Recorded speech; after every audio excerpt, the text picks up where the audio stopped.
প্রতিটা মানুষের জীবনে কিন্তু কপালে লেখা থাকে না যে উনি মন্ত্রী হতে পারবেন। খুব অল্প মানুষের কপালে লেখা থাকে উনি মন্ত্রী হবেন। আর এরকম ভাগ্য যাদের থাকে তারা মন্ত্রী হওয়ার পর মন্ত্রী হওয়ার সাথে সাথে কিছু দায়িত্ব তাদের উপর অর্পিত হয়।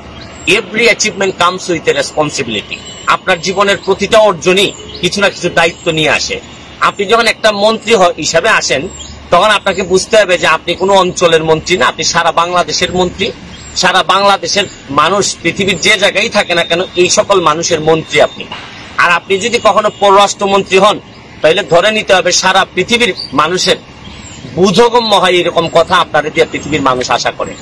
আমাদের মাননীয় পররাষ্ট্রমন্ত্রীর একটু দৃষ্টি আকর্ষণ করতে চাই।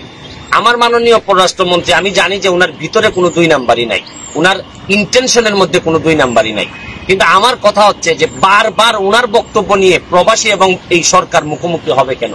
আমাদের মাননীয় প্রধানমন্ত্রী জননেত্রী শেখ হাসিনা যেভাবে প্রবাসীদেরকে বিভিন্ন ভাবে সুবিধা দিয়ে প্রবাসীদের একদম কাছে নিয়ে আসার চেষ্টা করতেছেন, এই সময়ে মাননীয় পররাষ্ট্রমন্ত্রী যখন অর্ধেক বক্তব্য উনি বলতে চাচ্ছেন, আমি মাননীয় পররাষ্ট্রমন্ত্রীর কথা শুনছি, উনি বলতে চাচ্ছেন যে কেউ উনাকে টুইস্ট করে, উনার কথাগুলো টুইস্ট করতেছে। আপনি যখন প্রবাসীদেরকে বলছেন যে নবাবজাদা, আপনি কিন্তু বলতে পারতেন যে কিছু সংখ্যক প্রবাসী নবাবজাদার মতো আচরণ করেন। আপনি কিন্তু দেখেন আপনার ভাই যখন সাবেক অর্থমন্ত্রী মাল মুহিত সাহেব যখন কথা বলতেন, উনি বয়স্ক মানুষ ছিলেন। অনেক সময় এই আপনি রাবিশ টাবিশ বলছেন এগুলো মানুষ মেনে নিছে কারণ উনি বয়স্ক মানুষ ছিলেন।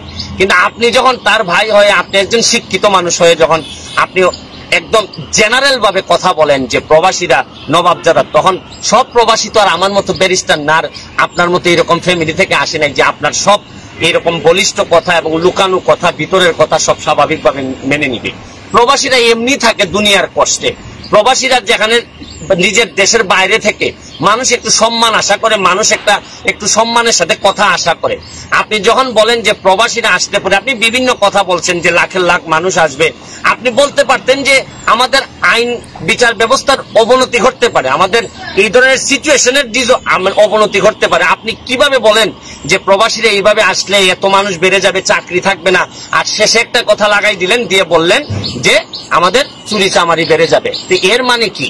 আমার মতো ব্যারিস্টার না হইলে বা আপনার মতো এরকম ব্যাকগ্রাউন্ডের একজন জ্ঞানী লোক না হইলে সাধারণ মানুষ যদি সাধারণভাবে বুঝে, তাহলে মানুষ বুঝে ফেলতে পারে যে প্রবাসীরা চোর, প্রবাসীরা আসলেই এই দেশে চুরি হবে। তাইলে এই প্রবাসীদের কি সম্মানটা আপনি দিলেন?